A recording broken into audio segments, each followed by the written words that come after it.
So I met Emily in 1996 when I was 11 at a summer camp, and not the kind of summer camp that they make movies about. It was the worst summer camp that has ever been summer camped. Every day, my parents would drop me off at the YMCA with 15 other pre-teens. And then they would put us in a gigantic van, a 15-passenger van with no air conditioning, and then we would drive for 3 hours to a mall.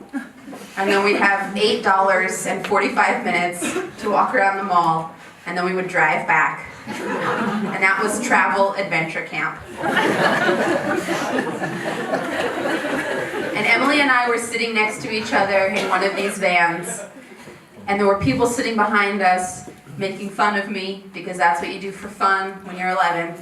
And someone was saying something awful, and I was just like, "Would you knock it off?" And I slapped Emily in the face on accident. And she turned to me and went, "Is it bleeding?" And I said, No, it is not. And it was bleeding so much. And so we became friends. And now she has a scar. Emily was like a sister that I have never had, even though I have a sister, and she has several sisters. She was like a good sister.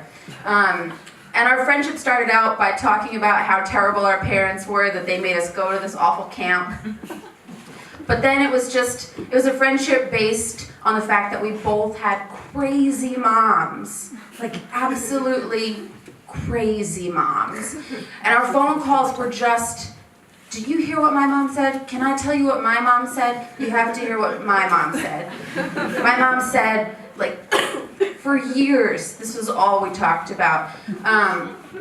And we lived 5 hours away from each other. I lived downstate close to New York City, and she lived upstate in the mountains. And when we turned 16, and we both had our birthdays in the same week, things started to like cool off a little bit, because this terrible thing happened where Emily got cool. And Emily got friends. And Emily's mom bought her a cell phone. And Emily's mom got her a car.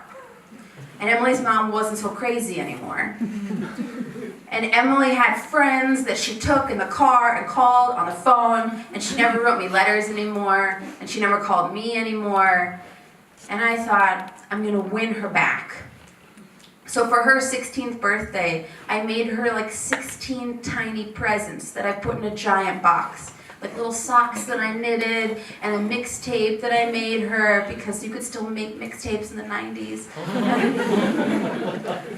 And I gave her this gift after not really talking to her for almost a year. And she was like, "Oh yeah, your birthday, that's right, I got you something too." And she went to the backseat of her car, and she handed me a plastic duck. It was about this big. Just a plastic yellow duck. She was like, "Yeah, I saw it at the mall yesterday and it reminded me of you." It's like, so I froze her out. I've said, "I don't need this relationship anymore. This is not worth it to me. This person clearly doesn't appreciate me. This is not someone I want to continue being friends with." Even though she was my best friend, and to be honest, my only friend. And a year went by, and then another year. We didn't talk, we didn't hear from each other at all. And then right before our 18th birthdays, I got a call from her. And I say, what is this about? What do you want? And she's like, "I'm in the car right now. I have my 2 sisters in the car. Something bad happened. We can't live with my mom anymore. Where are you?" And I was like, "Wherever you are, I'll meet you." So we meet in New York City a few hours later. Turns out bad things have happened. She has to live with her dad now in New York City. She's never been there before. Her sisters have never been there before. Everyone has no idea what's going to happen. And our birthdays are the next week. So I go out to see her, and she's like, I'm so sorry. I'm so sorry to call you. I'm so sorry I haven't called you. I can't believe that we've gone so long without speaking. These people I thought were my friends aren't really my friends. They just like my phone and my car. And I was like, I know they just liked your phone and your car, and I missed you. And I got you a birthday present. And I handed her back the duck.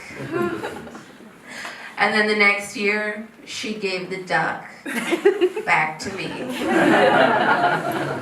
And I'm 32 now, and we've been giving each other this duck back and forth for 20 years. Thanks.